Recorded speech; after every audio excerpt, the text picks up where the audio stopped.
Karibuni tena wanajamii. Leo nitaendelea na somo la 3. Somo lililopita tuliongelea kuhusu mtoto yatima. Kwa mara nyingine tena, mimi ni Mwalimu Rafiki Saka, secretary wa shirika la African Child Support Foundation. Nawaletea masomo haya kwa niaba ya shirika. Leo nitaongelea hasara za mama anayeficha baba wa mtoto kwa sababu moja ama nyingine. Kama ambavyo somo lililopita tuliona faida za kuweka wazi baba wa mtoto, hata hivyo ni muhimu wa baba kuweka wazi watoto wao wa nje kwa wanandoa wenzao na hata kwa familia inayowazunguka kwa sababu za kuepuka migongano ndani ya nyumba. Niseme tu kwamba wakina mama wengi wenye uwezo mkubwa, wakati na hata wasio na uwezo kabisa wanapata machungu mengi pale ambapo baba wa mtoto wake anapotaka kumchukua mtoto wake wa nje na kumleta ndani ya familia. Mama mwenye mtoto anapata uchungu wa kuchukuliwa mtoto wake kwa sababu haamini kule mtoto wake kwamba atalelewa vizuri ama atanyanyaswa, kwani ameshaona mateso ya mwanae tayari kulingana na kawaida ya kina mama wa kambo. Na yule mama wa ndoa anayepelekewa mtoto naye anapata machungu. Kwa nini analetewa mtoto wa nje? Kusema ukweli, sisi wakina mama ndio tunaoonewa na kuletewa watoto hawa. Kwa asilimia kubwa kina mama ambao kiukweli wakishaletewa watoto wale wa nje, basi hasira zao zinahamia kwa watoto badala ya wanaume zao. Hili jambo ni baya hata mbele za Mungu. Yule mtoto hana kosa, mwenye kosa ni mumeo. Na pengine tutajiuliza na kujisikia vibaya kuwa hivi kama ningekuwa ni mimi niliyeleta mtoto wa nje ya ndoa ingekuwaje? Jibu ni kwamba ningeuawa, au kama nikinusurika kifo basi talaka iko nje na hata jamii haitakuelewa. Inauma sana, lakini tujue kuhamishia hasira zetu kwa malaika wale sio suluhisho. Kama ulishaamua kumsamehe mumeo, inabidi uchukue jukumu la kumlea yule mtoto kama mwanao wa kumzaa bila kumnyanyasa. Na pia tuelewe kuwa kama mumeo akitokea kuzaa nje ya ndoa, unaruhusiwa kumpa talaka. Lakini kwa vile sisi kama kina mama tuwadhaifu na tuwanyonge, tunaogopa kusema na wala hatuwezi kuthubutu kuongelea hilo jambo la talaka. Matokeo yake tunabaki na kinyongo na tunavumilia wakati wengi hatuwezi na hatunaga huo uvumilivu. Matokeo yake ndiyo kipigo kikuu kwa wale watoto. Mwenyezi Mungu na atusaidie. Unapokuwa unamnyanyasa yule mtoto aliyeletwa na mume wako, jifikirie kuwa, je, angekuwa ni mtoto wako uliyemzaa kule, alafu akachukuliwa akawekwa kwa mama mwingine na akawa anateswa, je, ungejisikiaje?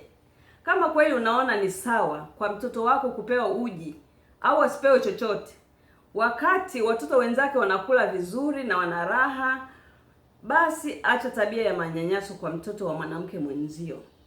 Sio vizuri mbele za Mungu. Tafadhali tujitambue na tutambue kuwa viumbe wale ni wa Mungu na hawana makosa yoyote.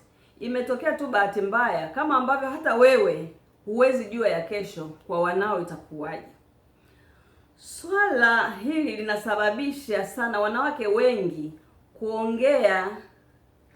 kuogopa kuwatambulisha watoto wao kwa baba zao kwa sababu hizo. Niwape siri ambayo kwa wengine huenda hawaijui. Kuwa na uwezo wa kuomba msaada kwa mzazi mwenzio bila kunyang'anywa mtoto, na ukawa unaletewa matunzo bila kipingamizi chochote, na ukabaki na watoto hadi watakapotimiza umri wa miaka 18, ndipo mtoto anakuwa huru kwenda kwa baba yake. Ila unaweza kuzuia kubaki na mtoto endapo hueleweki au mzazi mwenzako hana uhakika na maisha yako na akatoa vithibitisho kuwa huwezi kukaa na watoto, basi pale mwenzangu huna jinsi. Kwa upande wa kina baba waliooa au wanaotegemea kuoa wanawake ambao tayari wana watoto, hivi kwa nini mnageuka maharamia na kuwanyanyasa watoto wa mkeo? Kumbuka wakati mlipoanza mahusiano, mwenzako alikueleza kuhusu mtoto au watoto wake na wewe ukakubaliana naye, kitu ambacho wanawake wengi wanafanya hivyo. Wanawake wachache sana wanaficha, ila asilimia kubwa huwa wanaweka wazi watoto wao, kwa sababu kwa mwanamke kuficha kwamba ulishazaa sio rahisi kulingana na maumbile yetu, tofauti na wanaume. Asipokuambia kuwa hajazaa, huwezi kujua. Kama usemi unavyosema, ukipenda boga penda na maua yake. Kumbuka uliamua mwenyewe, hujalazimishwa na mtu. Unapowatesa wale watoto au kuwafanyia mambo mabaya sio stahili, utu wako unaupeleka wapi? Hiyo ni laana. Kama tuliamua kujihusisha na mwanamke mwenye watoto wake, penda wale watoto. Ukiona uwezi, ni bora usijiingize huku. Unamkuta mwanamke wa watu alikuwa anahangaika mwenyewe na watoto wake kuwatafutia mkate wa siku, na wanafuraha hivyo walivyo. Leo umeamua kumuoa yule mama, basi unawanyanyasa watoto na kuwafanya watengane na mama yao kwa ajili ya roho mbaya zako. Watoto wakikuona tu basi wanaogopa, ukikohoa wanakimbia, na ukiwaangalia wale watoto wapo kama wagonjwa, hawana raha kabisa, na ikizidi inabidi mama yao awatafutie mahali pa kuishi, kwa bibi au kwa ndugu wa karibu.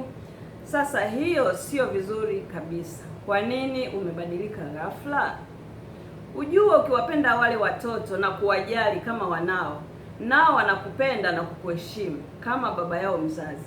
Kwa hiyo hii inaonyesha kuwa kumbe baba au mama wa kambo akiamua kuchukua jukumu kama mzazi aliyezaa mtoto yule, basi haitaonyesha hata kwa watu wanaowazunguka kwa wale watoto yule sio baba au mama yao, na hata watoto hawatahangaika na wazazi wao wa damu. Japokuwa kuna watoto wengine hata uwapendeji bado hawapendeki, ila kundi hili ni dogo ukilinganisha na wale wasiopendwa. Wewe baba, wewe mama, jaribuni kuwaonyesha upendo watoto wale wasio damu zenu. Nimalizie kusema kuwa uwezo ulionao na kuamua kutolewa ili ulee watoto wako hausaidii. Hebu jiulize, kama unaweza kuwa na majumba, magari na mali nyingi, lakini ukapumzishwa wakati mtoto wako bado ni mdogo, yule mtoto hawezi kukabidhiwa mali zake, bali atakabidhiwa mrithi wake kwa niaba ya mtoto. Sasa basi, kwa vile yeye hana maamuzi na atakuwa na mahitaji anayohitaji, ulipokuwepo ulikuwa unaendelea kuongeza wakati zinatumika. Sasa umeondoka na uliowaacha hawana uzoefu wa ulichokuwa unafanya, au hawana huo muda. Kwa hiyo watatumia tu na kuuza kimoja baada ya kingine kwa ajili ya matumizi ya mwanao hadi vitakapoisha. Kwa vile mtoto hajui kuwa vimeisha, ataendelea kuomba, na atakapoambiwa hana kitu, basi atakuwa mnyonge na ataanza kulalamika. Hapo ndipo utasikia maneno ya kwamba sio mimi niliyemuua mama yako. Hayo maneno yapo na yanazungumzwa sana, tunayasikia na bado yanaendelea kutumika. Mtoto atakosa shule na sasa uyatima ndio utakapoanza.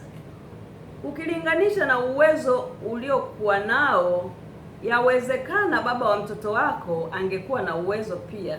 Hata kama ni mdogo, angekuwa ametambulishwa rasmi kama baba wa mtoto kisheria, angetakiwa kuchukua kijiti hicho na kulea baada ya wewe kupumzika. Tujitahidi tusiwatenge watoto wetu na baba zao au mama zao. Asanteni sana kwa kunisikiliza. Huenda usinielewe kwa kusikiliza somo hili moja. Kuna masomo mengine mawili ambayo yamepita na yataendelea kuwepo mengine zaidi. Tembelea YouTube channel yetu African Child Support Foundation, jitambue. Asanteni na kwaherini.